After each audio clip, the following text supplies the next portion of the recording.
Welcome to the Loving Forward podcast. My name is Ol, and this container is for those who go beyond the surface.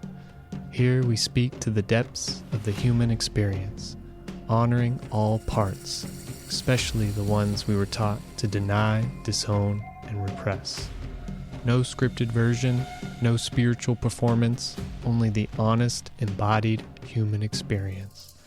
We explore love, connection, understanding in a wide spectrum of healing modalities, not as things to master, but as practices in service of freedom. This isn't about fixing yourself, it's about remembering yourself, becoming more alive, and integrating that vitality into every moment. If you're curious about what it truly means to heal in both the profound and the mundane, then you're in the right place. I welcome you with all my heart. I'm grateful you're here. Let's jump in. And hello, everybody. Welcome to the Loving Forward podcast. My name is Jacob. I'm your host, as always, and today I have what feels like a local celebrity in the community that I'm a part of and in the whole entire universe as far as I'm aware. It is such a sweet, sweet, deep honor to have Katie Rose on the podcast today. Thank you, Katie Rose. And thank you for all the work you do for the community. It's really, really needed. It's special. It takes a lot of energy, a lot of work. And just so grateful that we have you to do that. So we're settling in, we're still settling in here. And the beginning of podcasts are always awkward. That's why I got my crystals too close by. Katie Rose has a smoky quartz, and beautiful. Yeah, we just never know what's going to happen. So jumping into the deep end is what it is. And so here we are. I want to give you some space now for us to really launch forward, love forward here. For you to, just introduce yourself, talk about what you do or who you are, where you've been, whatever's alive, however long you want. This is your time, and we'll go from there. Oh, thank you so much, Jacob. It's such a pleasure to be here. This is my very first podcast, so wow, really grateful for this opportunity. And so grateful for all the work that you're doing in the community as well. It takes all of us bringing our gifts forward and holding each other. It's so necessary to create the world that we really want to live in. So thank you.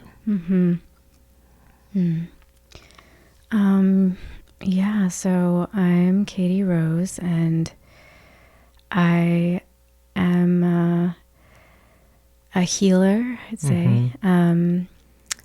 It's somewhat hard to condense what I do into a short title. But I work in the healing arts, and I've been practicing energy work offering it professionally for over 8 years now. Oh, wow. Yeah. And from there, I expanded into somatic experiencing. Which I love. And that's actually what I do the most of these days. And I also do some hypnosis, so that's a fun thing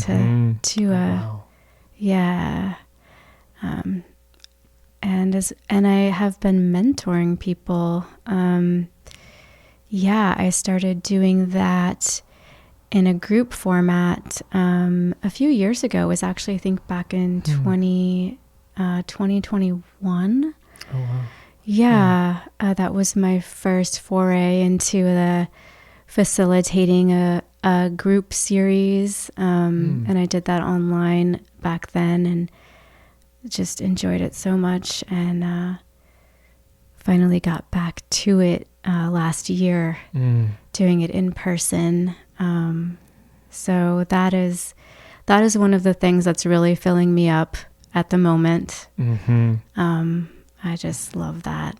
Yeah. And as you know, before that, up until the beginning of this year, I was organizing and facilitating and running community healing night. Yeah. That was huge. Thank you so much for start getting that going and keeping it going. It was a labor of love. Totally. Yeah, but also so fulfilling and so rewarding. I made so many connections through that process, and learned so much. And so, just so grateful that I stayed with it, and so grateful for all of the people who helped me. You know, even though I was the main person and, you know, responsible for being there every week, it was so beautiful to just receive the community that grew around it, and that the people who stepped forward to help out, and also to just share their gifts and facilitate and bring their beautiful music. It was such a beautiful unfolding, and so grateful for that experience. Wow. Yeah. So many juicy roads to go down here, so but many. I think that right now Community Healing Night seems alive, at least reminiscing on it, recognizing how much help you received along the way really lit me up, because that's, you know, so necessary. It's so necessary. Doing hard things, we need help doing hard things. We need the people who are willing to take the responsibility to be somewhere every week, or to take in the extra, you know, to take on the extra time and energy expenditure to make the offerings. And we need the people that just come in and out, that offer their gifts and their help, their energy. You can't do this on your own. No. So I'm curious, I would love to hear more about that. Like, is there any specific memory that comes to your mind about a moment where things were especially challenging? Maybe you even wanted to quit doing it, but then the right kind of help showed up at the right time. I'm wondering if anything comes to mind there. Yes. There is one moment in particular that was pretty early on. I think I'd been doing it for less than 2 months, been maybe a month and a half. Oh, wow. Yeah. What year? How long were you doing this for? I was doing it for 2 years and 2 months. So, okay, so 2023. Yeah. Yeah. And I, there was this moment after one evening where I was just exhausted, and I realized later that I was about to get sick. So that was contributing. And also I went through a really hard period with my sleep, which I later found out was hormonal. Oh, wow. And so I'm so grateful to know that and to be able to have hormonal support. Whoa. It's made a humongous difference. So I went through a really hard period of about 2 years with my sleep. And so just becoming more and more depleted. Wow. Yeah, it was quite, it got quite intense right before I figured out what was happening. Wow, now my curiosity is piqued there and wants to go down the road because I know you have all these different tools that you could throw at it or whatever, work in just ways to work with the sleep. The problem is I'm not getting sleep properly, right? And I wonder that looks different for everybody. You know, maybe you weren't getting sufficient amount of sleep, or maybe you weren't sleeping at all. I've definitely had my bouts of trouble with sleep, and it causes some serious issues. Definitely. It can be really debilitating. Yeah. Yeah. And for me, it kind of gradually got harder and harder. And like you said, I was trying so many different things, so many. Yeah. And it was quite, I find the words for it, just really just so hard. Yeah, almost like where my spirit was like, I'm here, but I feel like I'm just drowning, and so hard to enjoy life, being so exhausted pretty much every day. Yeah. Wow. And so were you in the middle of this sleeping 2 years sleeping issue when you started community healing? Yeah, it was about in the middle. And I'm so impressed that I was able to bring this event to life while really struggling with my sleep. Wow. Yeah. I'm really impressed too. I'm glad you named that. Yeah. That's something that a lot of people don't know. I did not turn my phone on Do Not Disturb. Very unprofessional. Okay. Let's be out of here. But a lot of people maybe don't know that. That's huge. Just like behind the scenes stuff. Definitely. Yeah. And, you know, I thought it was due to stress, you know, and I was just trying so many different things. And basically there was certain points where it was like all of my excess energy was going into community healing night. Like the rest was just to maintain like my day to day, just doing things that I needed to do to be alive and functioning. And then any excess was going there. And so, and you know, to go into a little more detail about my sleep, it was just getting increasingly harder to fall asleep. And then I would wake up in the night and be really hard to fall back asleep. I'd wake up really early and not be able to fall back asleep. Oh my gosh. Yeah. Which, you know, I've read or heard that it is normal for us to wake up, you know, throughout the night at random times, but the part where you couldn't go back to sleep, that's the issue, right? I wonder for you what you eventually understood about yourself through that, because I know for me, my mind starts to race when I can't go to sleep. It's because my mind is still so awake, and the way that I've learned to prepare for sleep is I'm needing to like drop my awareness down to my body. Oh, totally. Yes. So I wonder if that relates at all to what you learned, but like what was going on when you would wake up and then not be able to go back to sleep? So, well, what I found out ultimately was I was really low in progesterone, which is a hormone that is calming to the nervous system and really helps with sleep. Yeah. It calms the mind. It just calms everything down. And I would equate it with having like a nice cozy blanket around you, like just around like your whole nervous system. Yeah. And is that being produced as the sun's going down, the way that like melatonin does? Or when is that It's coming? more of on the monthly cycle for women. Gotcha. Yeah. Yeah, but there's some of it's always there. And so what was happening for me was I just felt so raw, like my nervous system felt so raw and so sensitive. So like, yeah, it made, I've, you know, I'd say for most of my life, sleep has been an area where I've had to be really mindful and because I do have that I think my nervous system is on the more sensitive side to begin with. Of course. Yeah. Of course. Yeah.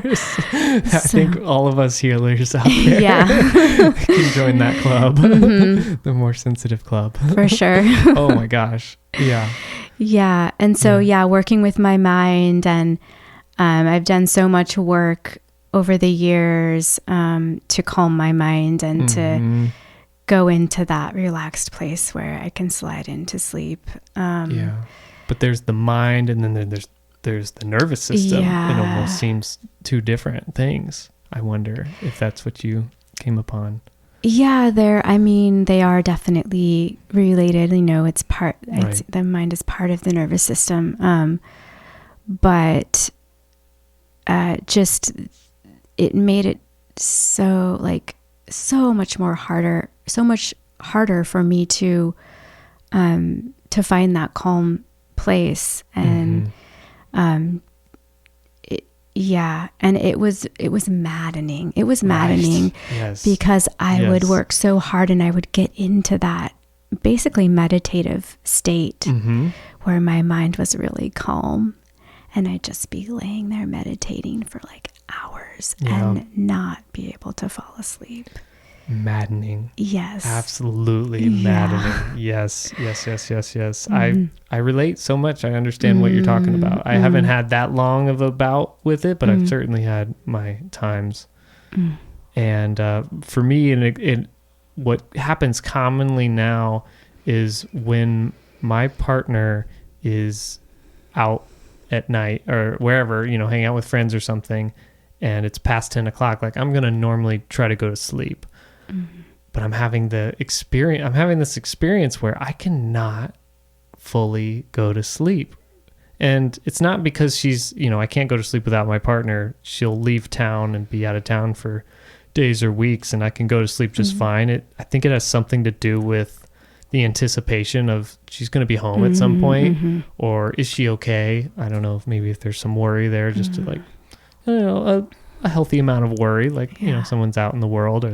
Are they okay? But it's that same thing of like maddening. I'm getting pissed that I cannot go to sleep. I'm so tired. I want to be asleep so bad. And I'm meditating. I'm doing the breath work. I got the music. I got the frequencies on, man. Come on. Why can't I do this? And I want to come back to you, but there hit a point recently where I just stopped resisting it. And I said, you know what? I'm just going to go read, or I'm going to just sit and stare at the wall and just not be so pissed that I can't do this. She'll get home eventually. And I'm all like, oh, wait, couldn't go to sleep. The moment we lay down, and I'm asleep in 5 minutes. So, which is, I can see sometimes my mind is like wanting to be stubborn and not actually go to sleep. Be like, no, I don't want this to be. Yeah. And it's like the more you resist, the harder it is. It's just the more for me, the more my nervous system would get activated, like the more frustrated I would get. Yeah.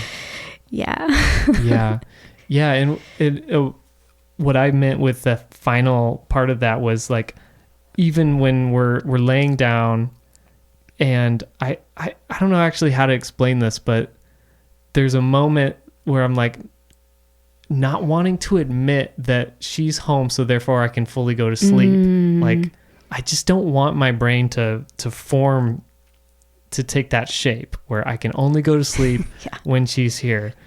So I'm like, no, I'm going to keep staying up. Actually, I'm going to act like this isn't working. I'm getting the progesterone that I need. I'm going to stay up. But no, I'm out like a light. And I'm like, dang it. So, but to your point of like, just getting so frustrated that, and resistant, I'm really working with resistance a lot lately. And when I just recently wrote a blog post about my time. I just spent some time out in the woods to kind of get away from it all. And I went out there to work with resistance. And one of the ways I decided to do that was to fast for 24 hours and not take in any information and just be in myself, be with myself the whole time and see what resistance was coming up and be super aware of that. But what I found under that was deep fear. And I realized that's the fear that's always been with me. And that fear is what's influencing the resistance, the worry, the dreads, the anxieties, the doubts, everything that I was wrestling with. So I'm bringing that up, kind of wondering, on your path of figuring out your sleep, I know you were hormonally imbalanced, and that even kind of sounds like a mean thing to say to somebody. Hey, you're hormonally imbalanced, aren't you? I bet you're hormonally imbalanced. It's like, it makes me think of the Instagram accounts that make fun of like the spiritual, intentional communities. One of them, it was this roast between two people with these big hats with feathers all over, and one was like, I bet your blood type is cacao. I just love that. I bet you're a DJ. Anyways, I digress sometimes here. No, but great. Relate it back to your sleep. Please take us back. What were you working with emotionally, energetically, as well as the hormonal imbalance? Yeah. What did you learn, I guess? Oh, well, so I really reconnected with, I have trauma from childhood that it is related to sleep. Oh, wow. And I know that this is actually like pretty common, especially for women. So just, I guess, trigger warning for people. Yeah. I'm going to talk about childhood sexual abuse. Oh, yay! Everybody's favorite topic. Yes. Oh, sorry, that was super. No. Thank you. Thank you for the trigger warning, and thank you for also being here and being willing to talk about this, because that's what this container's for. Yeah. It's I appreciate the opportunity to talk about it, because for so long I didn't. Of course. Yeah. Of course. Yeah. I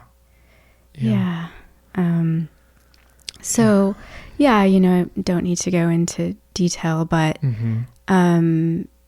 when I was a child, my stepfather would, sometimes he would come into my room and touch me. And so it's been something that I've come to actually, this might sound strange, but to come to find the gifts from that experience. Of course. And the path that it ultimately led me on. This path of healing.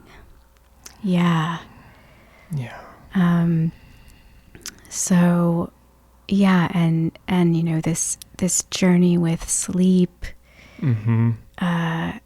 was also kind of a similar opportunity of just coming back to that trauma that I feel like has been mostly, healed. I don't know if anything is ever completely healed. But really transmuted. That's right. And just noticing, I think this is still affecting me. I think my nervous system has this imprint. And I'm still feeling the effects of it today, so many decades later. And I tapped into this deep anger there. That's related. immediately what I felt. This make sure this is recording. Okay. Sorry. I get really concerned that this isn't recording, and that it'll just like come in as this impulsive thought of like, this isn't recording, and then I'm like, I need to look at that. But I did not want to break this down whatsoever. Anger, yes. I felt that in my body as soon as you said what you said about your stepfather. Lots of, I think, yes, there was anger there that still needed to be felt. Yeah. And not just at my stepfather, but my mother as well. That's what I was thinking. Yeah, exactly. Yeah, she didn't know what was happening, but she brought this man into my life, and the way that she handled it after I told her, you know, had been years later, I told her what had happened, and she handled it well in the way that she definitely believed me, and she kicked him out. Oh, wow. Yeah, but I could have used a lot more support at that time. I was 15 when I told her. Oh, okay. When you told her. Yeah, when I told her. The abuse happened, you know, it's fuzzy, the memories, but I think it was probably starting around age 7, maybe to 11, like pretty sporadically. It wasn't like a regular thing, but yeah. Those, I mean, yeah. Oh my gosh. That's, I know they call like the age 0 to 5 critical period. I mean, it's super critical when you're just like, you're creating yourself, your nervous system is being created and everything else, your brain. But I would say 7 to 12, 7 to 14 is another super critical time. Yeah. So formative. Wow. Yeah. I'm wondering, the question I have now that is, do you think that those experiences may have been why you were having a hard time producing the progesterone? Like almost like those experiences and the way your nervous system was reacting and responding to them geniusly, of course, like brilliantly as it should. Like maybe blocked off that generation of progesterone? You know, I think it could be related. I have heard that when you are in fight or flight a lot, that can kind of just burn through your hormones faster. Gotcha. And, okay. So I don't know if science has proven that yet, but it feels right to me. Yeah. Same. Yeah. So, and I think there's so many other people and women who are experiencing the same thing. So I just PSA, if you're a woman in your 30s or 40s and you're experiencing trouble sleeping, or your nervous system feels really raw, headaches, other things like that, really look into getting your hormones checked. Yeah. It might not just be stress. Yeah. Oh, well, well, I want to say more, like, with this anger that I tapped into. I really let myself feel it. You know, with the somatic work, I've gotten so good at moving things through somatically with my body, with my voice. And the clarity that came through afterwards was that there was some things that I really needed to say to my mom that I had been avoiding telling her for fear of how it would affect her.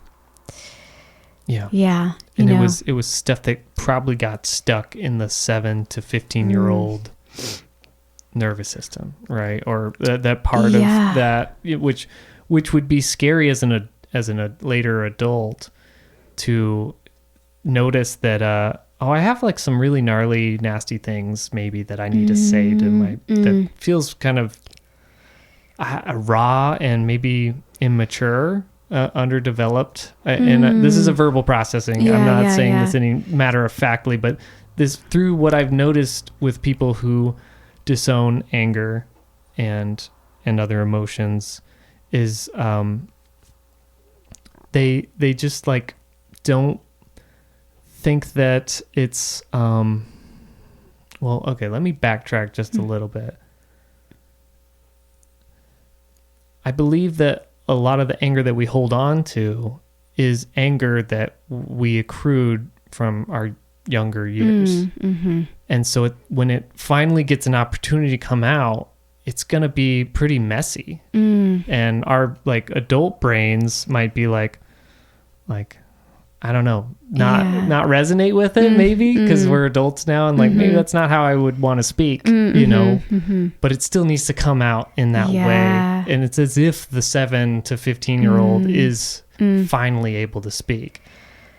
Yeah, Does that make sense? That totally makes sense. Okay, and I tough. totally let myself go there, not with my mom, but with myself, you know, and, So you know, let it out. And once that old anger energy could move through, then it's like, okay, now my adult self is here. Now that clarity is here. Yeah. This is so important to talk about. Thanks for bringing this forth. Because I would certainly, like, my interpretation, my perception of you is like, you are the sweetest being. Like, just so sweet and gentle and just like kind and mindful and conscientious. And I think for people that might be hard to even imagine that you had an angry bone in your body, essentially, right? And that just proves to me my theory is that everybody has anger. Oh yes, it's part of being human. It's part of being healthy. Human. It's amazing actually. If you can learn how to use your anger, you can really change your life dramatically in the way you want. There's so much power there. The saying is like, if you so how does this go? It's like anger if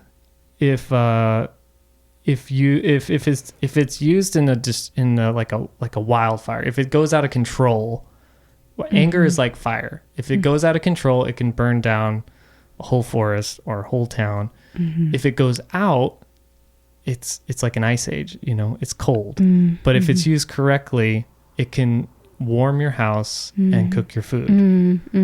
That's what anger is. Life-giving. Yeah. Exactly. Yeah. So you know, really like important. Anger is that fight instinct that comes out to protect us. Yeah. It's that energy that allows us to set boundaries and to defend ourselves. So it's really vital. Yeah. It's vital. Yeah. And I'm just seeing a lot of people say that they're not angry people, that they don't want to be angry. They choose not to be angry. I encounter this so often in my work with clients. Wow. Yes. This is so cool to be talking to you today. Oh, I've been so excited about this. Me I too. can't believe we're here doing it and we're in this this territory. This is so beautiful. It is. I want to check in. Do you feel like, at least do you feel complete with your sharing of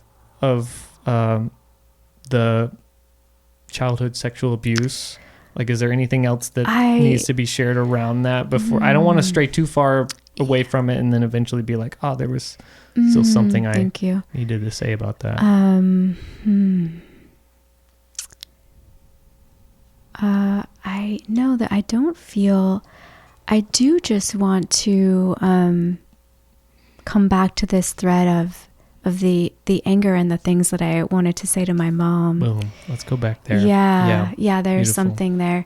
So I was a little scared to talk to her about it. You know, I wasn't sure how she would react because for most of my life I've been in this pattern with her of like being the caregiver. Yeah, which I'm sure many of us can relate to. Yes. Yeah. Yes. Yeah, and just seeing her as kind of fragile, you know, frankly, for good reasons. So, but I did it. I had a phone conversation with her. I told her the ways that she had kind of really dropped the ball. And and what I had actually needed back then and didn't get. And the most amazing thing happened, that she was actually able to receive that. Yeah. Oh my gosh. Yeah. I can feel that in my whole system, just like ease. Yeah. Amazing. Yeah. Amazing. I want to say amazingly courageous and brave and strong of her. I want to give her a lot of praise for being able to receive that. Yes. Yeah. Yes, me too. It's huge. It is huge. Like how? Like how did you do that? She told me that if I had confronted her about this, maybe a few years prior, she's not sure if she would have been able to receive it. Wow. But for whatever reason. Holy cow. Yeah. She was self-awareness that she has. Yeah. She's been doing something like work. Yeah, she has. And this really leads to like the transformation that occurred after this conversation I had with her for her was like incredible to witness. Whoa. Yeah. So it's been about, I think maybe 2.5 years now since this happened. And,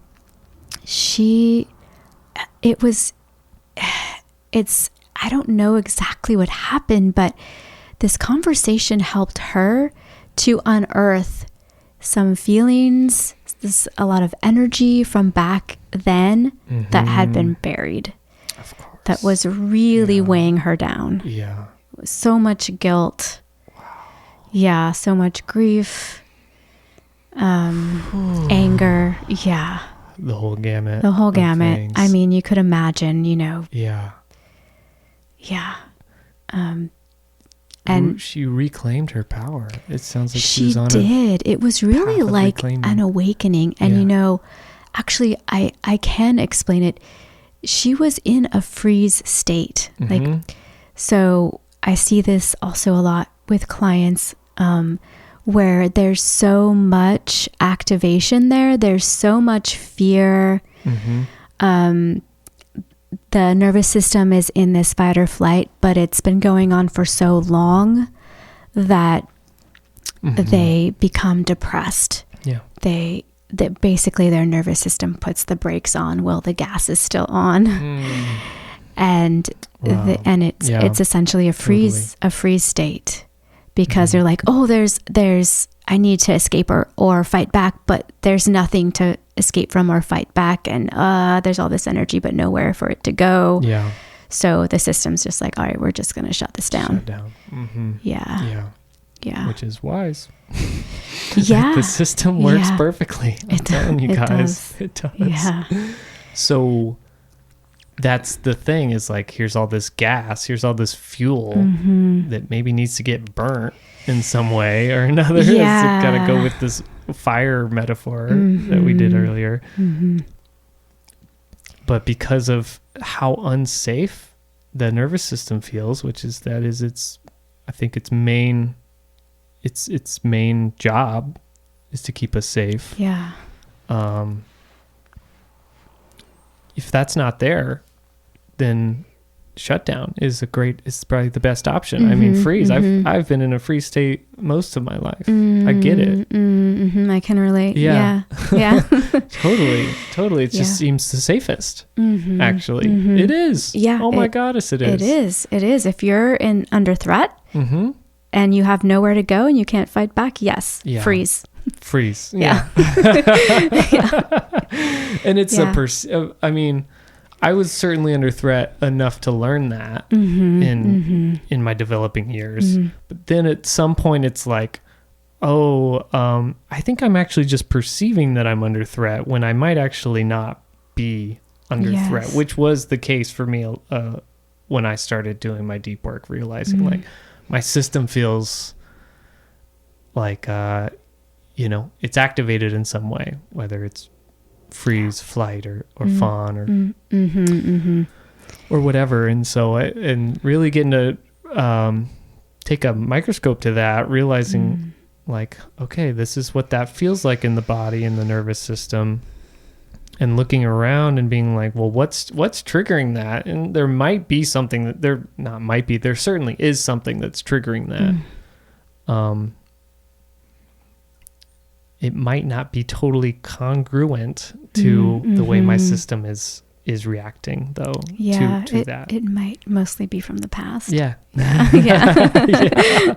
Yeah, which is fair, and that's not, not to undermine something that is happening in the present moment that is causing the dysregulation, the disruption, the triggers. Those are real. Yeah. But they're,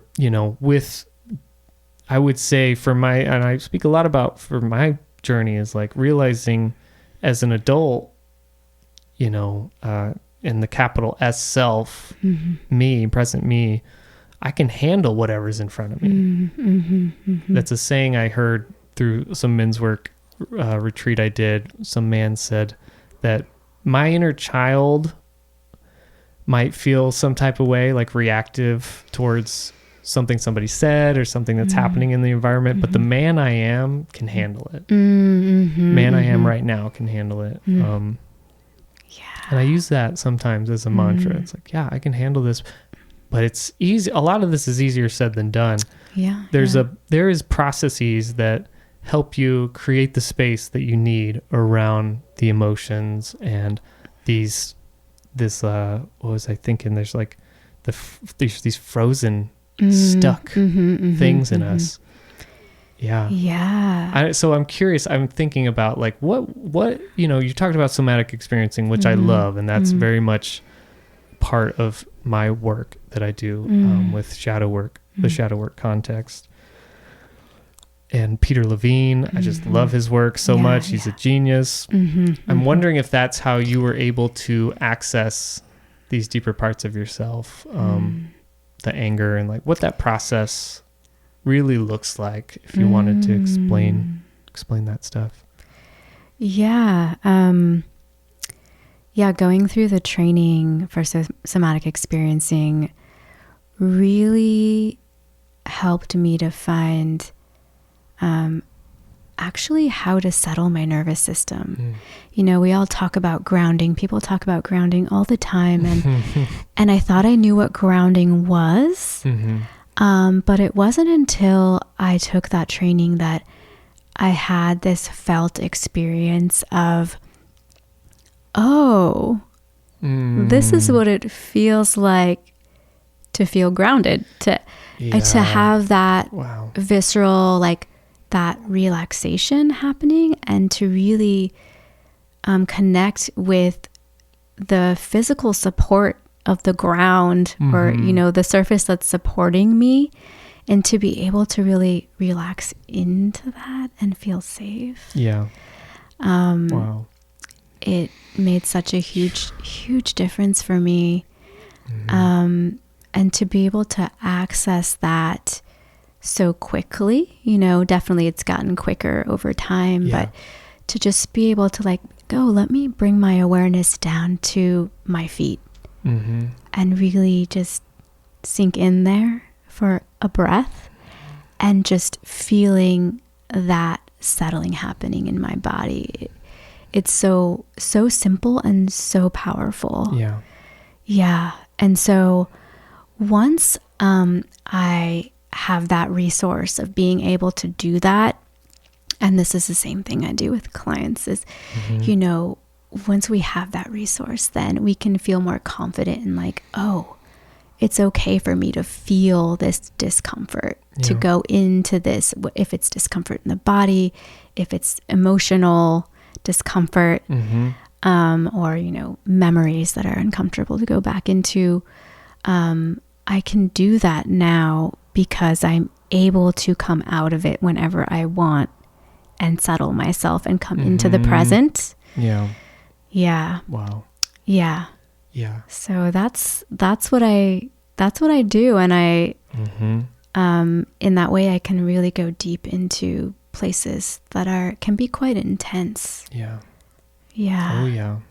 Yeah. Yeah. 'Cause it's memories. It's it's wounds. You're getting, get to the core of these wounds, these experiences. And I love that you brought up resourcing. That seems like a big part of the somatic experiences is as a facilitator, like making the resources well known so that when they go into these super deep core wound experiences, they're re-experiencing it, and so it's very easy for them to just have the same like disconnect, dissociation. And that's not necessarily the point. We want to be able to stay connected while we're going to those places within ourselves. But when those dissociative times occur or arrive, when it's like, it seems like as the facilitator, you're tuned in, if that's about to occur, we can then titrate, which is my favorite word, the titrate from back to the resource, whatever resources we've established as we're working together. And you give them beautiful practices. It sounds like they also tend to say things like, well, this one person, like my grandpa, he was always the safe person in my childhood. And that's a resource, so if we're getting things are getting really scary and it's getting really, it's hard to stay connected to that experience. It's like, okay, maybe this is a time to like go back to your grandpa, or maybe your capital S self is your resource. I don't know, but that's me just kind of stating some things I feel like I know about with somatic experiencing. It's just so vital to have that awareness of the nervous system, because if we're already feeling activated, it's not advisable to then like, oh, let's go into something really hard and difficult from this place of already feeling anxious. So going in from a resourced place, and also being able to stay in the body. For me and so many people, we develop this coping mechanism of being up in our heads and going into thought, getting lost in thought, and in that way disconnecting from the discomfort, the pain in the body, or of the emotions. And so that can definitely happen to me when I start feeling some intense emotions. Especially in the past, like thoughts would come in that would kind of take me out of it, and I'd be more in the story of it, but not actually feeling it in my body. And so through somatic experiencing, I've really honed that skill of being able to like let go of the story and really just feel what's happening in my body, because that's where all the energy is. Yes. The body truly keeps the score. Yes, right. Truly. And so when I can be with that energy in my body, it knows what to do. It tells me what it needs. It tells me like, does my body need to move in a certain way? What sounds need to come out? Maybe there's some touch, like supportive touch that needs to happen. So it's this process of just really being present with the body and allowing the energy to move. And it happens so quickly. Most of the time, it moves so quickly, and it's like, oh, okay, I guess that's past now. Like I don't feel that intensity anymore when I can just let it move through. And then the clarity comes through. I love the clarity afterward. After a deep process, I love it. It's so juicy. It is. And that's maybe something you were pointing to. It's like, I didn't know I could feel. I thought I knew what grounding was. I thought I knew what it meant to be present. And then you have those types of experiences or trainings, and you're like, oh, this is what it means to be regulated. Whoa. Whoa, I've this never is so felt clear. This before. Whoa. And I'm comfortable in my body. That's another weird thing. Like, I never thought in all my, years I could be comfortable in my body. That's bizarre, I just thought, oh, being human, like I thought this in my teenage years, that just being human means you're just always uncomfortable. Wow. Well, I mean, Yeah. at least you realized you were uncomfortable. Yeah. Good point. Yeah. Well, oh man, that's my journey.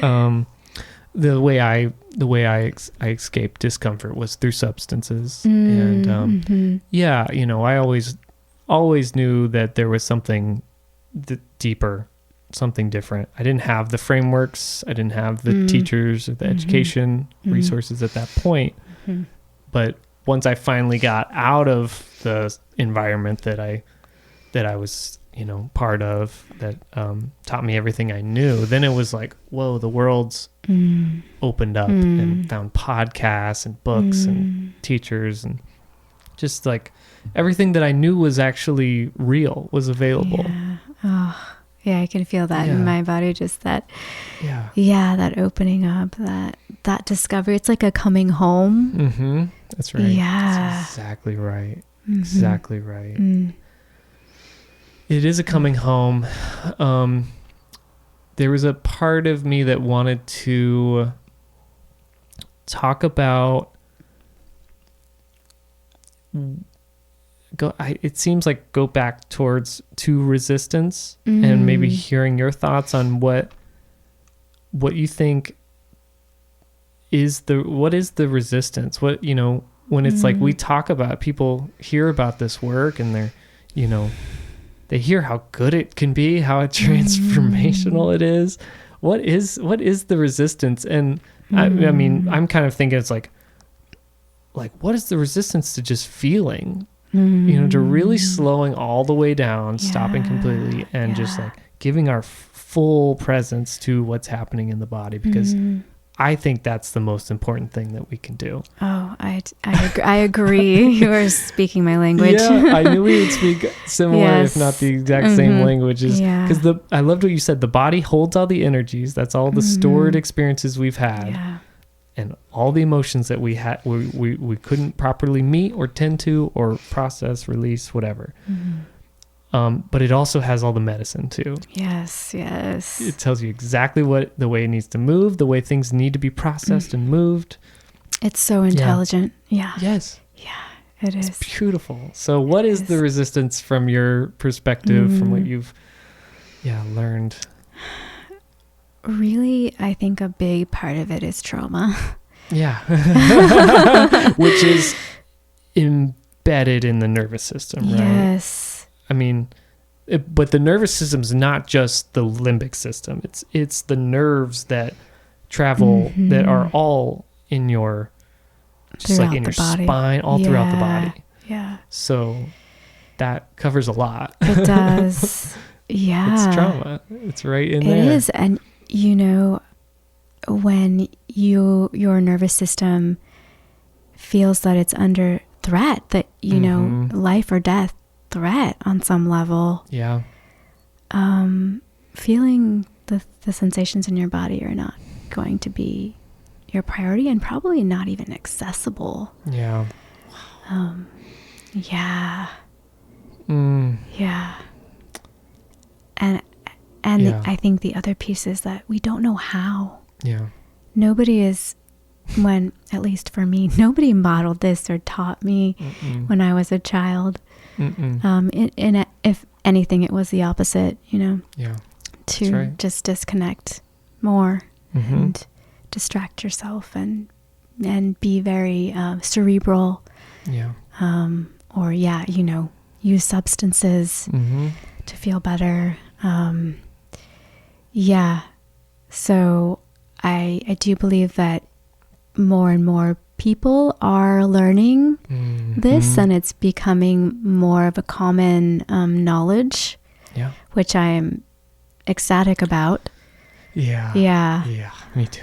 Yeah, thank goodness. Yes. It's so crazy cool. I mean, thank you to the age of information. It's finally the right stuff is starting to get disseminated. Yeah, it's so incredible. It's just what we have access to. Yeah. And it's so interesting because I think from, I don't give myself enough, I don't give my past sometimes enough, what is it? Just enough. I don't look at it enough sometimes, because for me right now, the easiest thing to do is to bring my awareness onto my body. It's like I've trained so hard for so many years to make that be something I'm doing every single moment of my day. So that's shows, why I'm like, yes, I see you. Sorry about that. I moved the cords. Oh, no worries. It's still tough. Obviously, I'm still working with, my triggers and everything, and softening into that. But what am I saying? I'm saying that to me, seems like the easiest thing that we could do. And I also recognize that at one point, that was the last thing I wanted to do at the very beginning. And for some time afterwards, that was the last thing I wanted to do. So yeah, that's just me verbally processing of like, oh yeah, thank you for that reminder of how just intense this what I call a simple thing it's not. It can be so intense. Yes, especially when we were forming that, we weren't able to do that, and it's just it takes just so much more work. And I think in speaking more to like the resistance that you're experiencing, it's like that part of you that maybe is still back there. Oh yeah. And they're very much still there. It's been a interesting year with having started Moon Mountain Healing in August, and offering services professionally that are centered around the nervous system and mental health and somatic work. It like opened up so much for me of my own work. It opened up so much of my own work. I thought I'd gone pretty far. And then this has been like the most challenging year of my life, not because of, not because of anything external. I mean, external things are happening, and that is, they're just reflections of like where I'm at. That's how I perceive them. And so it's been like, whew, I'm really seeing where I'm at, and I got a lot of work ahead of me. But I've done a lot of beautiful work this year. But I'm saying that to be vulnerable, be like, sometimes I'm like, I'm still so deep in my work. Why do I think I can offer this to other people and like hold space like that? That is precisely why. Thank you. Exactly. And I'm hearing about your story too. You are doing it. Yes. Yeah. And there's always more layers. We can always go deeper. It's a never ending journey. And just, that the work that you've done to come to this place is just, phenomenal. And so that's what qualifies you, and that you're continuing to dive in, to expand, to grow, and to continue to heal yourself. So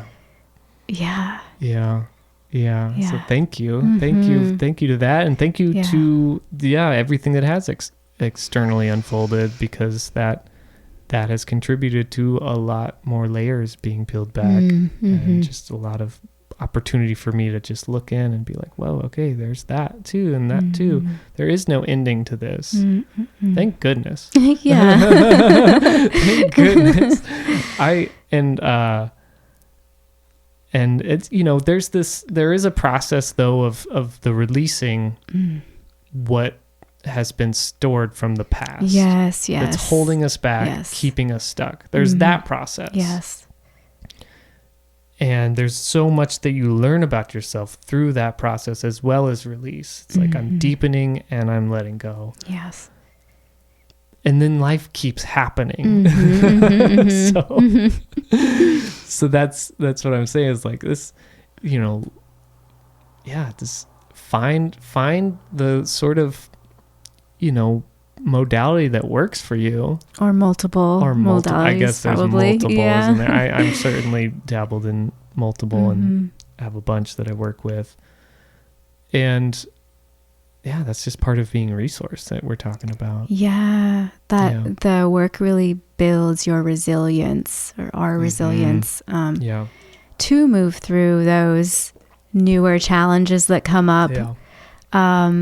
Just to move through it with more ease, and even though it might not always feel easy, it's you said earlier that it moves faster. Faster. Is it any easier for you in your perspective?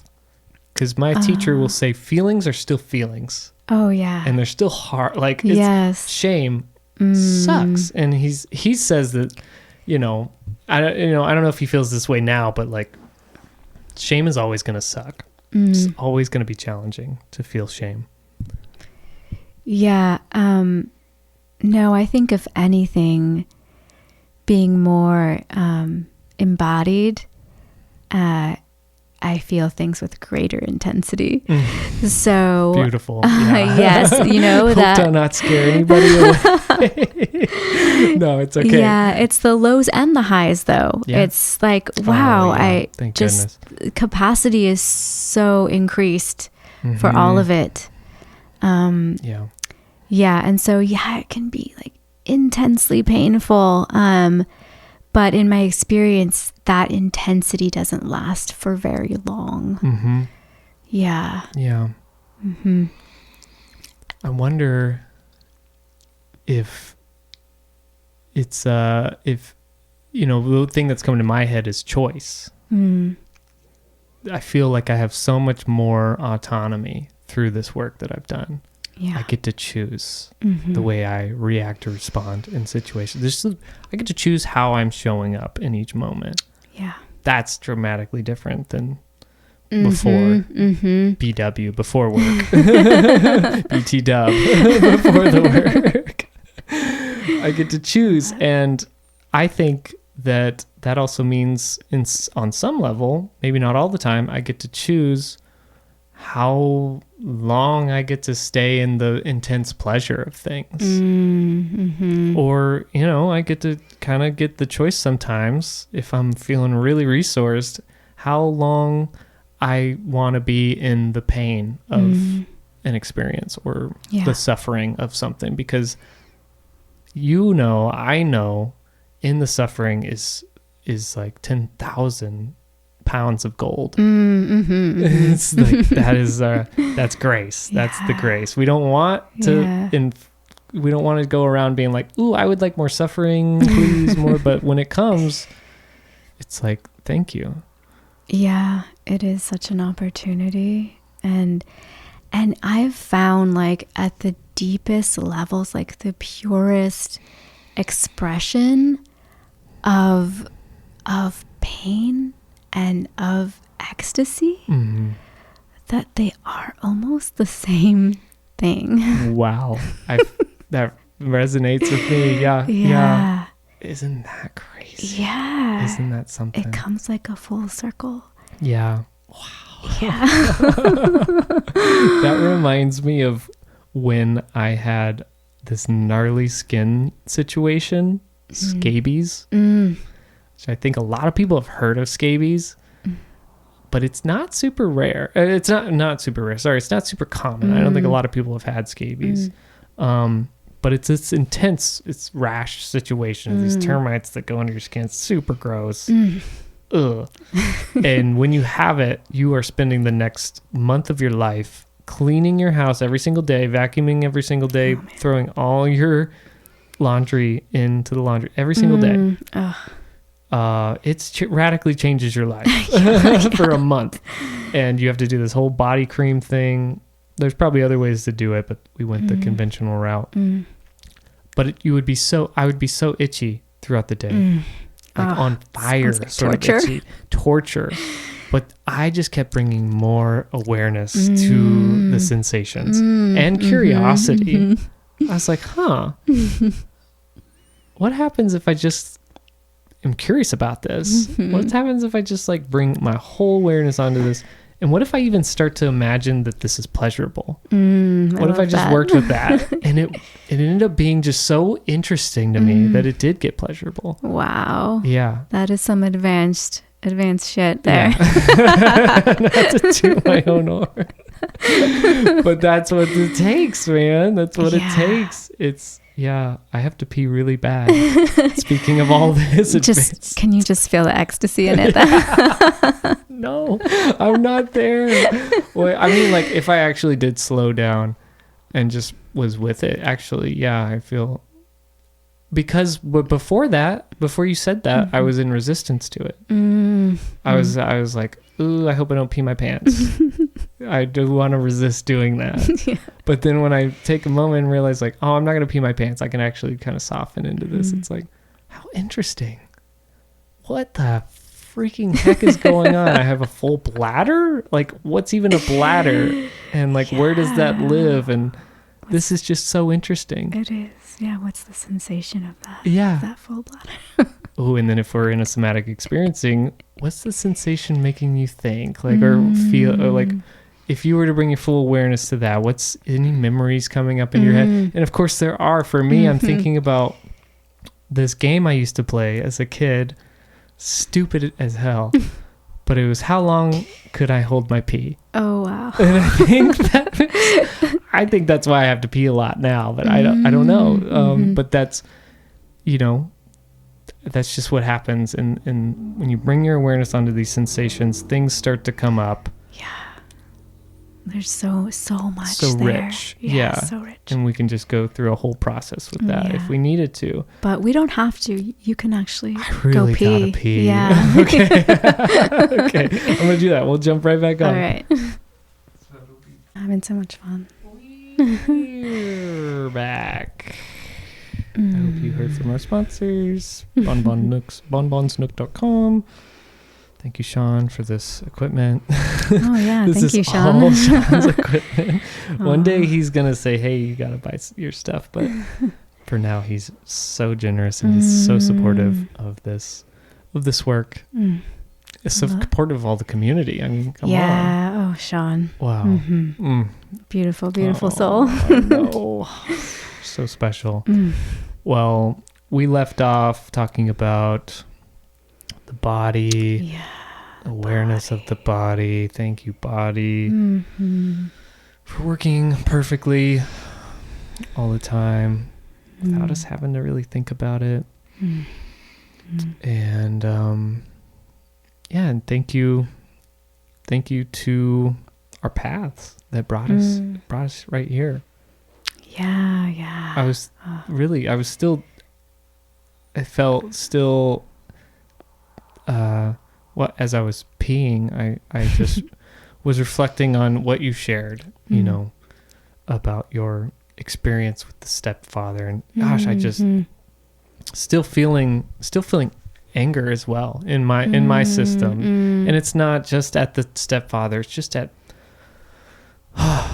all the stepfathers, all the just a lot of the men in the world. And it's not just exclusive to men. There are just a lot of humans that have experienced sexual assault, sexual abuse. Yes, so many. It's an epidemic, actually. I just recently was reading about how just,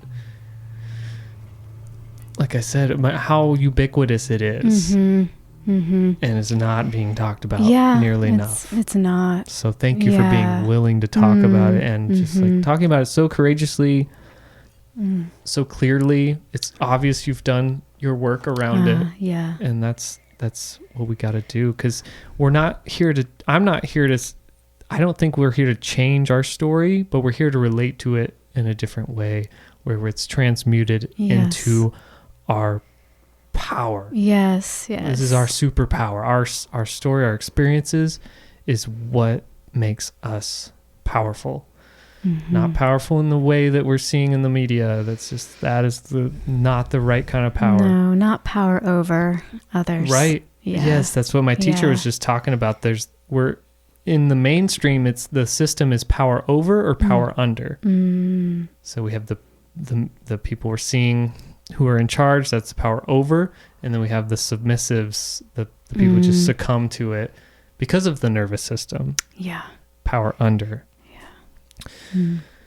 And we do stuff. Yeah, which is a moment of. So. Yeah. But we're talking about a power of love and connection. Yes. Yeah. And what that does is that's like in the middle. It's like I envision it as the middle, where when someone starts to to play the moves of and having power over somebody with our love and our connection, our embodiment, and whatever else, we can bring them back down. And with the ones under, we can pull them back up.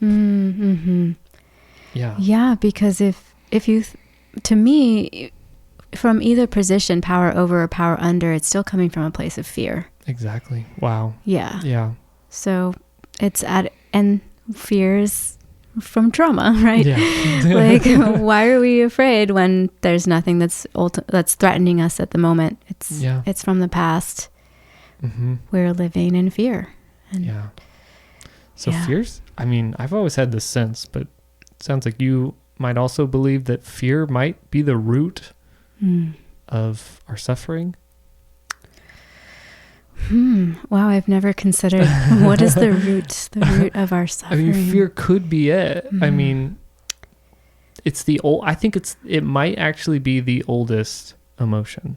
So there are some schools of thought that believe that, because as a single-celled organism, it had to have had some level of contraction to and then move away from the danger. We need to be able to move away from danger and move towards nourishment. Yeah. So I could definitely see fear being the root, but I haven't really given that much thought until this moment. I love that. Yeah. Thank you, moment. Yes. Thank you, moment. It's just something I'm chewing on. Yeah. Well, for me, suffering is like, so there's pain and then there's suffering, right? And suffering is like the holding on to of the pain. From my perception. Of course. I agree. So what is that makes us hold on to the pain? What is that makes us hold on to the pain? I do think it's fear. I think it's, I mean, like you said earlier, that it's life or death sometimes to face the feelings that are in our body. It's what it feels like. It feels like if I feel this, I'm going to die. And they're kind of right. Part of something in their nervous system is going to shatter. And, when feeling it, which is, I'm using a lot of these metaphors that I've heard and really resonate with me, but like one is just thinking of these stories or these experiences as like just vines just tightly wound around the nervous system.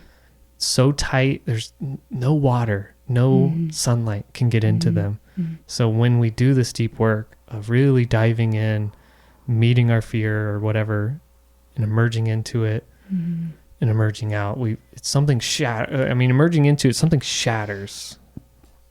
We're able to feel this thing that we thought would kill us. So something has to shatter through that, and now water can get through, now nourishment can get through to the nervous system. And that's, I think, one of the most important parts of the somatic work that we do is now, okay, like we had the opening, let's fill it with love, let's fill it with care. Whatever this nervous system needs. I've never thought of it as a shattering. It sounds like kind of violent, but it can be like that. It can be, for sure. I love that. I guess for me, it's more of like a release. It's like but to release, there's that part that's been holding that has to let go. And so maybe that feels like a shattering, or maybe it feels not quite as violent as that, but something, it's like the dam breaking so that the water can flow.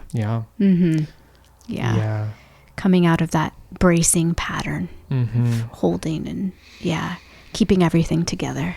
We can't do it forever. We can't hold it together. It's exhausting. It's so exhausting. Oh my God. Yeah. Well, so that, I'm glad we got all that out. That needed to come through, I guess. Now I want to transition to hearing about the Thriving Path. You're on your second or third cohort with that? This is the most recent version. This is the third group. It's a level 2, so it's I've heard amazing things. I've heard such special things, like just profound amazing things happening there. You're doing a just great job, and I'm all like, how is she doing this? I want to know, like, how are you coming up with your structures and your practices and all these things? Because you're doing it. Like, you're doing the thing that I certainly dream of doing, and that other people do. And it's just like so courageous as a facilitator, and it's so courageous as the participents too, to really just trust that they're going to get their money's worth or whatever. They're going to come out of it. It's, programs are meant to be transformative. So this, I call this the Thriving Path, because I'm gearing it towards people who are sensitive or who might identify as empaths. And so it's like the Thriving Path. I love that. Oh, that's so good. I love that. And really it's like something that I would have wanted for myself. That's it. That's it. If there's any advice you can give to people out there, is create the things that you most want to see in the world, or what would want. And so it's working with the group of people who I just really love working with, because it's so easy to resonate with them. People like me who are sensitive and maybe have some understanding of energy, or maybe are curious about it, who want to really expand their ability to connect with their intuition, and just to heal and to grow and to explore these other realms, like psychic information and like spirit, and just delving into those maybe more esoteric, but also like so juicy areas.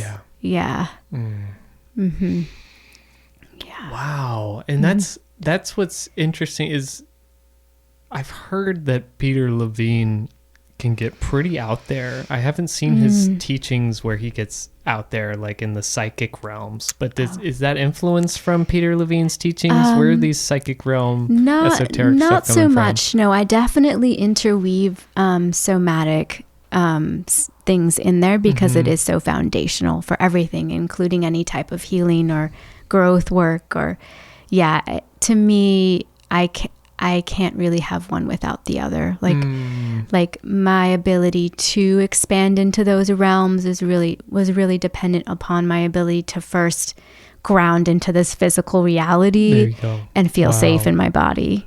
Wow. And which in my personal experience, it was the other way around. I started with the esoteric, transcendent path, and now I'm here very much in like, everything's about the body. I gotta come to the body. I gotta be here in the earth plane. So I love. It sounds like you started with the body, or was it sort of simultaneous? I think there was always maybe some whispers of. Well, actually, I grew up pretty atheist, and very scientifically minded. That was really encouraged in my family and in our culture. And so I was pretty skeptical about anything in this realm, like a Reiki or wow. And it wasn't until I would say my late 20s, early 30s that I started opening up and getting more curious about these, other ways of perceiving the world. Wow. Yeah. Is there any memories come to mind the first time you started working with these worlds, these psychic realms, or just this like the ethereal, like the things we cannot see that maybe was kind of like, well, maybe it's intuition, I don't know, but it kind of like shook you, like maybe not shook, but just you were like, whoa, that was was kind of weird. There's something here. Like, is there first thing that comes to mind? Experience.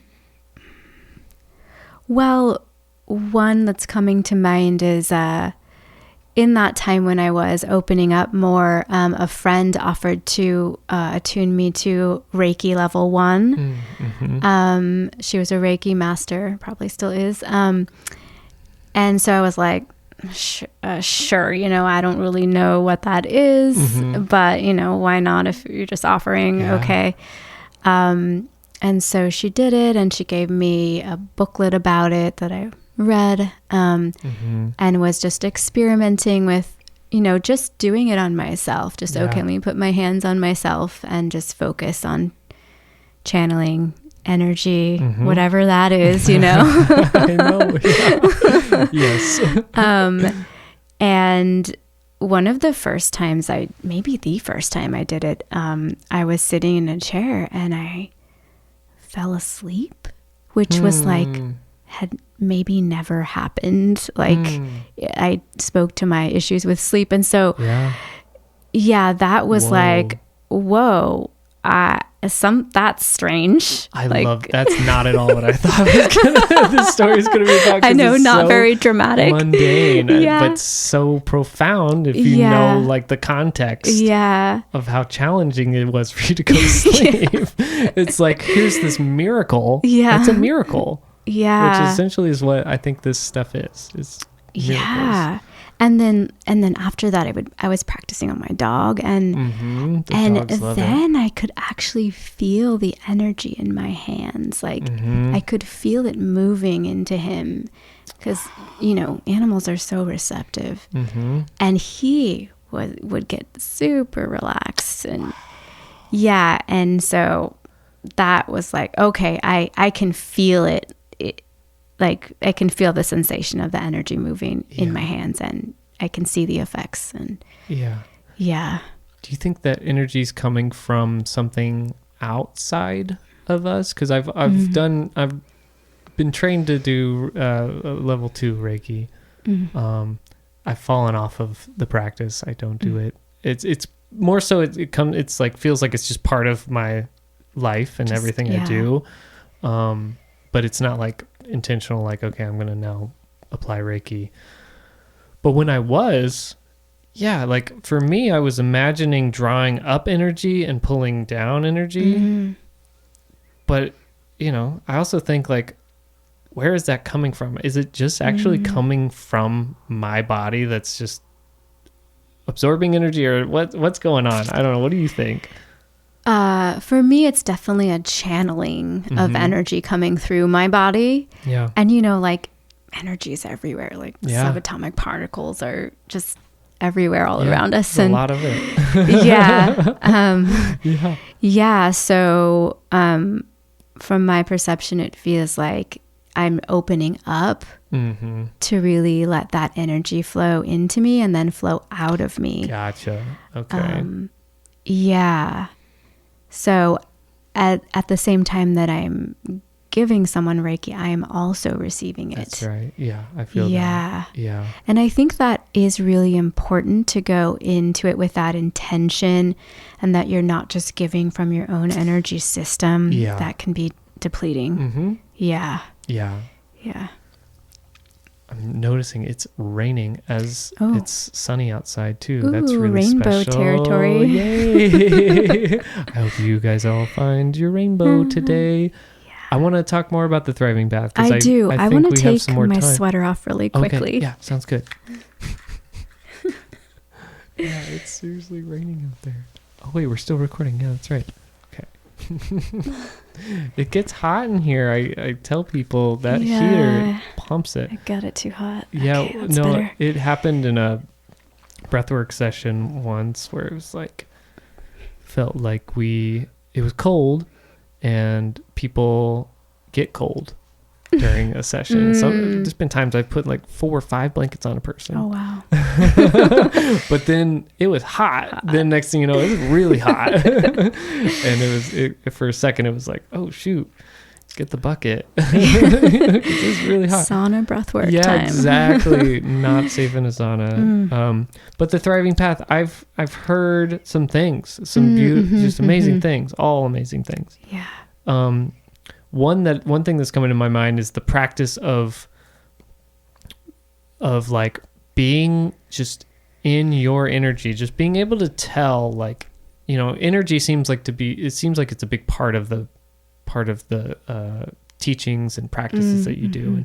And one, just like being really attuned to what your energy is feeling like while you're in relationship with another person's energy.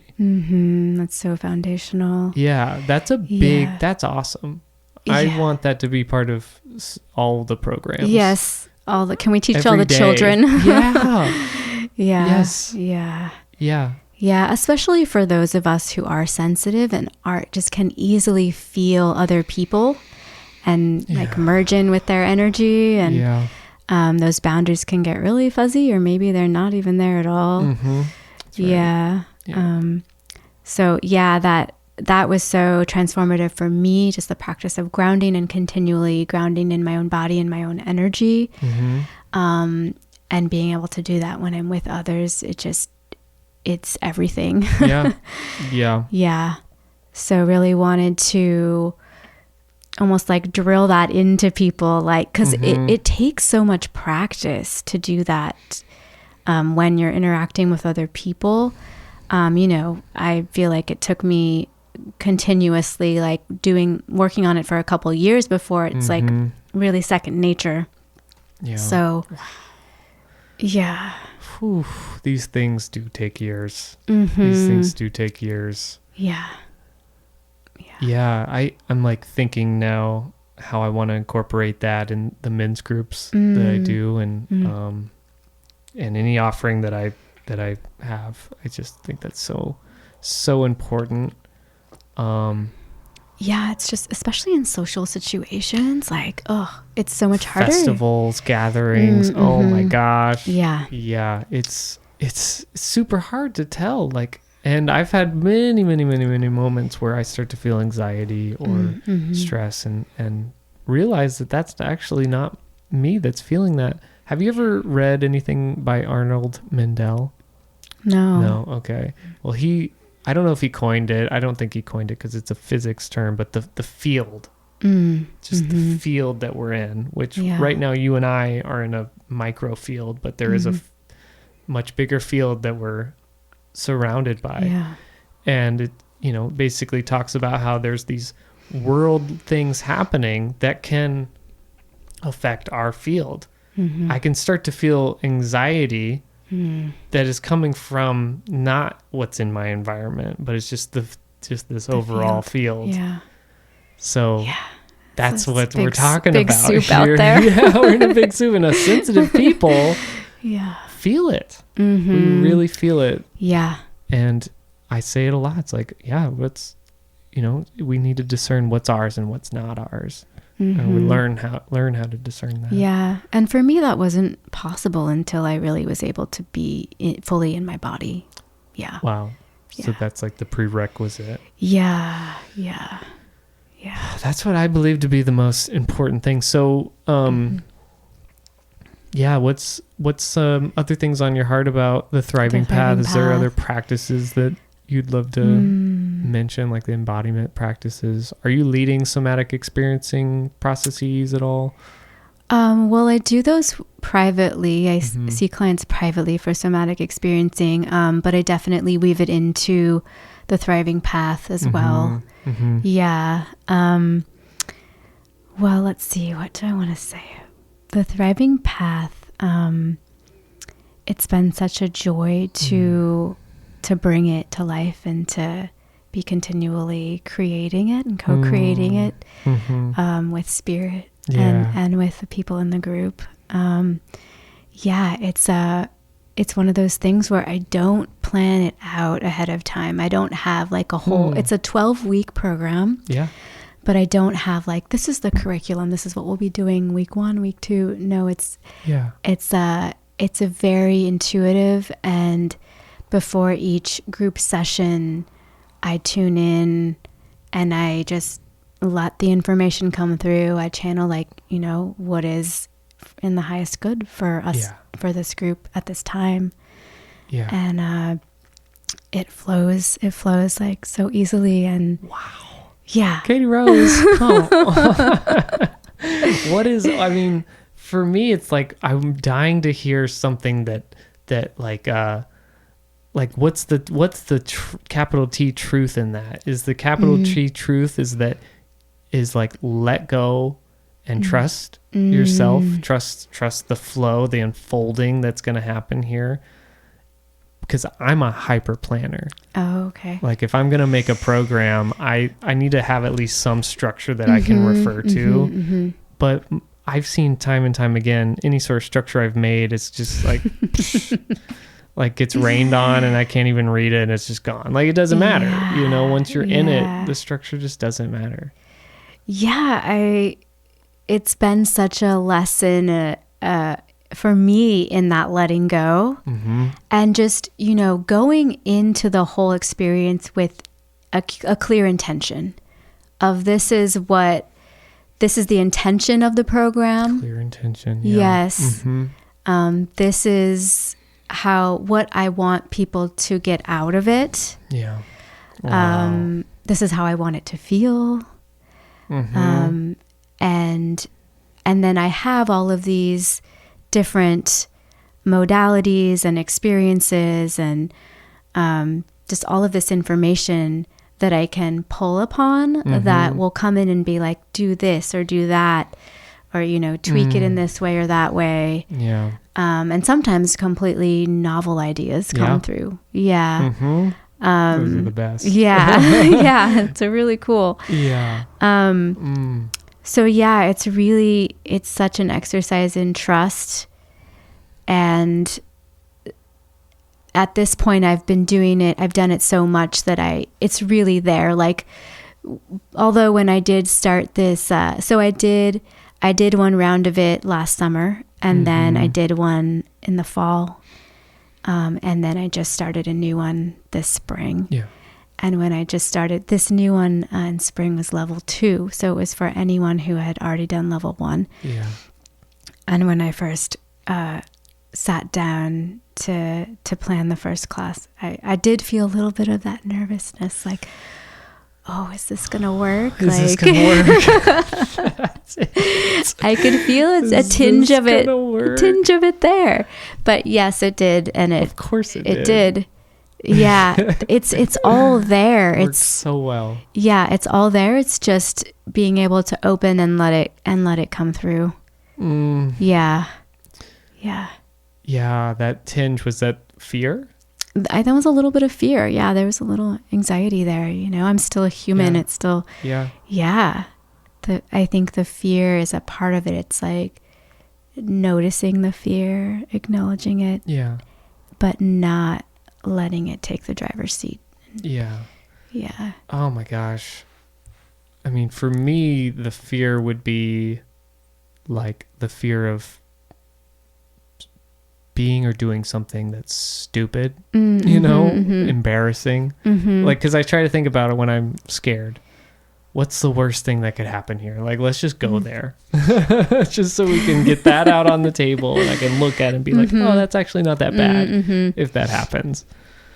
But that would be what I would have to grapple with, is the fear of of doing or saying something that's stupid, because that's based on the chronic, traumas that I experienced, was being ridiculed for saying and doing things that were stupid. Yeah. In the family system. I'm sure a lot of us can relate to that. Yeah. Totally. And that's where it's like I developed a mechanism to not speak, or to not do these courageous things where it's like, I'm going to offer something that's really near and dear to me, something I'm really passionate about and want to do.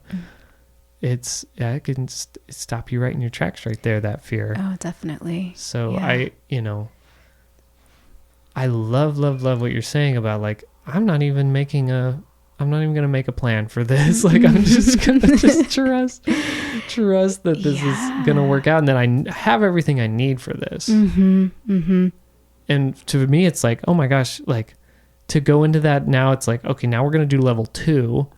It's like, how do you know that this is actually going to be like level 2 material that we're bringing forth here? That's where my But head it's went. like, how can you know if you're using your mind? Yeah. Like, no. The mind thinks it knows so many things, but it really doesn't. Yeah. It really doesn't. And so true. Gosh, so good. Yeah. And so I've found this way of operating just to be so much better in every way. Like, so good. It's like, actually, it feels more true to me. It's like life doesn't, like, plants and animals don't like plan their lives. It's just, they're just in the moment, and they're connected, and they're just growing. It's how what they're designed to do. Yeah. That's right. And everything's always changing, right? So it's like having that ability to be adaptable and to respond to the energies. And to me, it creates something that's just so much more, I think, ultimately powerful, because it does have that flexibility, like that it can be dynamic in this way of really connecting to what's happening now. That's what I'm really loving so much. It's just like simply the connection to self and to the now. Yeah. And being able to be fluid in that, the adaptability you were talking about, like, oh, this thing has arisen, and wait, let me check my plan. That wasn't according that doesn't align with what my plan was. What am I going to do? Am I going to tighten up even more and say no, like do a resistance thing to whatever just came up? Or am I going to now, like, okay, now we're going to take that on and redirect or ride that wave? I don't know. I'm really getting this sense that's like, actually, no plan is the best plan. Yeah. I mean, you're already doing it with this podcast. Like, we didn't plan this conversation. No, couldn't. We really truly couldn't. Yeah. But we're connected. There's this like thing that's happened here where there's not really anything that exists outside of here. Like we're just, I mean, like I can hear the cars passing. I can see that the sky is blue still, but we're connected. We're dropped in here. We're dropped in, and we're able to respond completely. It's a dance. Yeah, exactly. Like it's like contact improv kind of thing. I have been told in the past when I was in the jam band scene that I'm like the jam band of conversations. I love which that. is so nice. So, I just would love to keep doing this too. Well, let's do it again. Let's do it again. Yeah. Yay. That would be really, really special because there's so much I really want to touch on some more things with you because I see you with I see you with so much admiration. I see you as someone who is doing it, who's really, really doing the thing that I want to also be doing in my own way. And I'm just so deeply inspired by you. And I know I'm not the only one. So many people are deeply inspired by the things you're capable of and the things that you just do naturally. And so like, you know, I feel like I have, so much to learn from you, and we all have so much to learn from each other. Yes. And I just love that we've had this time to talk and get to know each other more, because I do think we kind of understand things in similar ways. Yeah. And I had a sense that would be the case. Mm-hmm. Me too. And just thank you for those words. Like, I'm just trying to let all of that in. Yeah. Yeah. Amazing work, Katie Rose. Seriously. I mean, what you were capable of doing while not sleeping very well is just like set you up for one. I mean, you healed so much in that time. You learned so much about yourself. You tapped into that anger. You did so much deep work during that. Like, oh yeah. Gosh, thanks for that. Thanks no sleep. Yeah. I was also living in an intentional community for the first time for much of that time. So there was a lot of learning. In the fire. A lot. Yes, I was in the fire. Yes.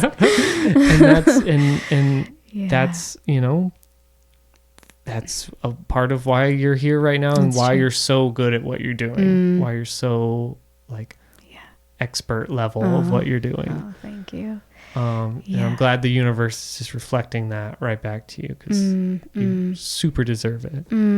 Thank you. Yeah. And I also want to express my deep gratitude for you, and also like admiration for what you're doing, and that you're doing something that I want to do, like this podcast, to just be putting your voice out there. Yeah. And your voice sounds so great, by the way. Oh, thank you.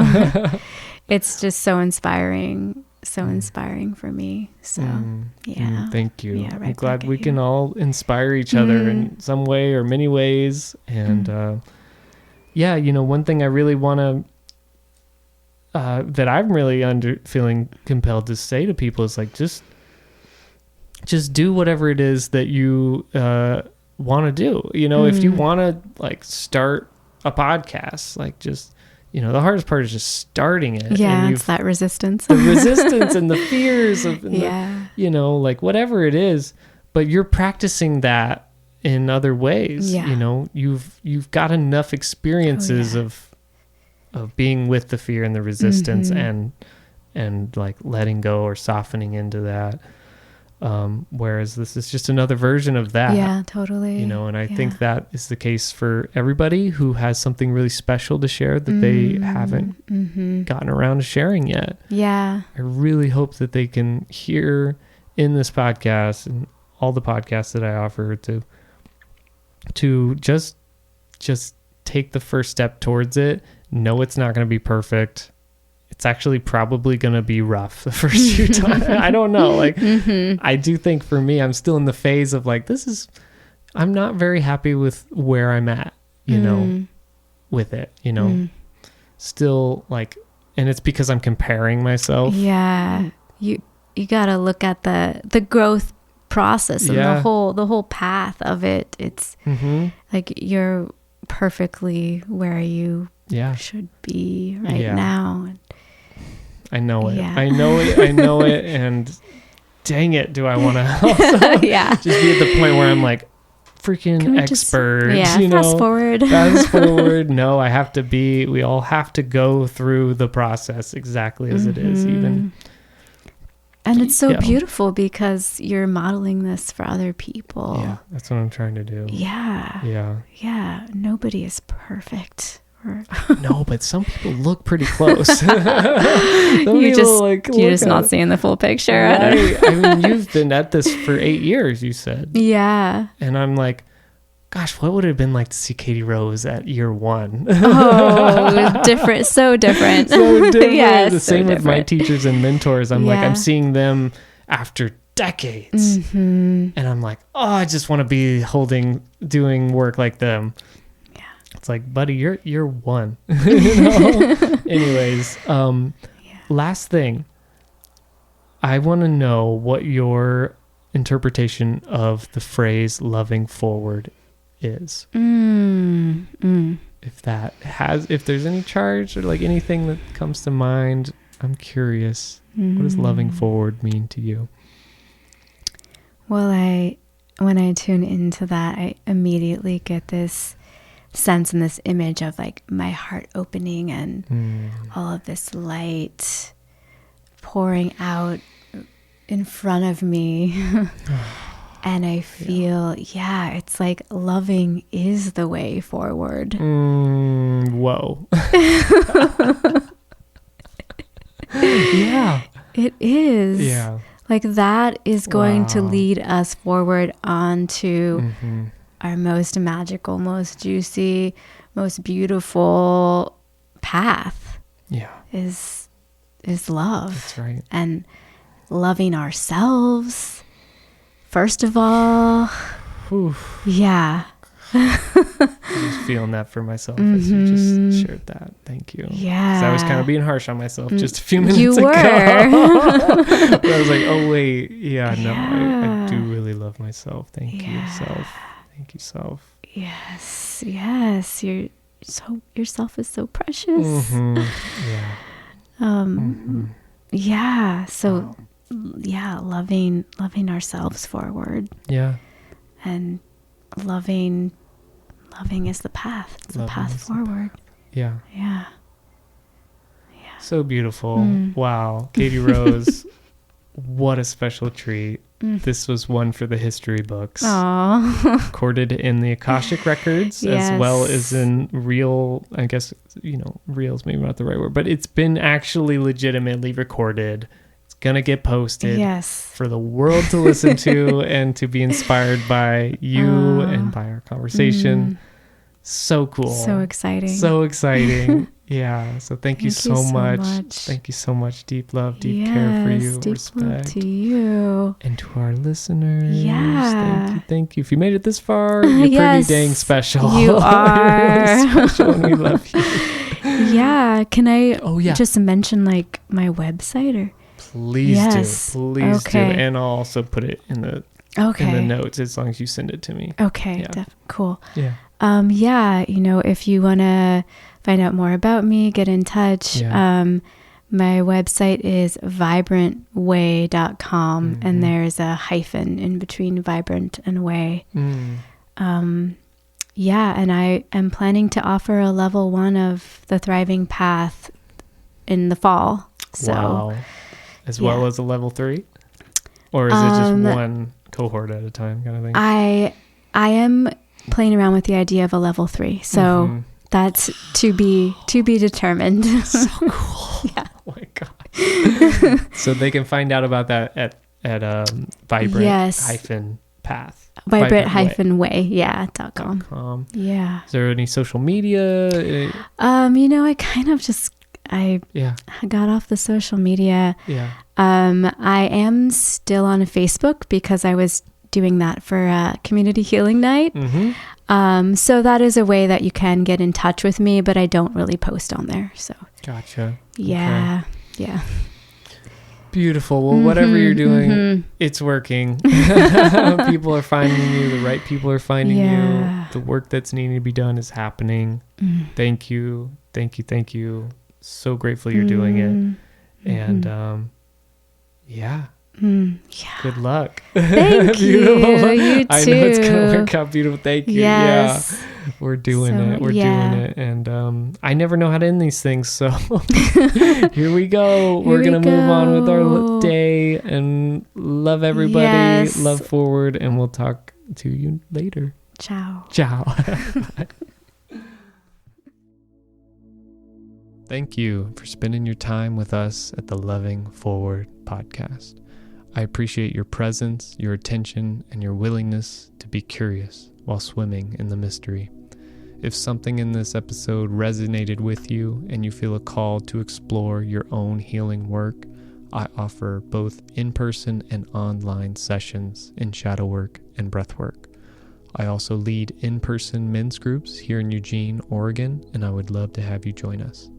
You can find all of this on my website and stay up to date on current offerings and my latest ponderings on Facebook and Instagram.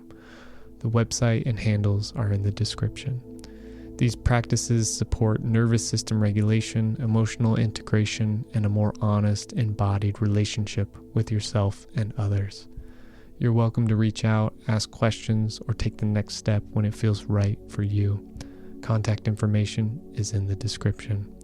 Until then, keep listening to your body, keep honoring your truth, and keep loving forward as best you can. And so it is.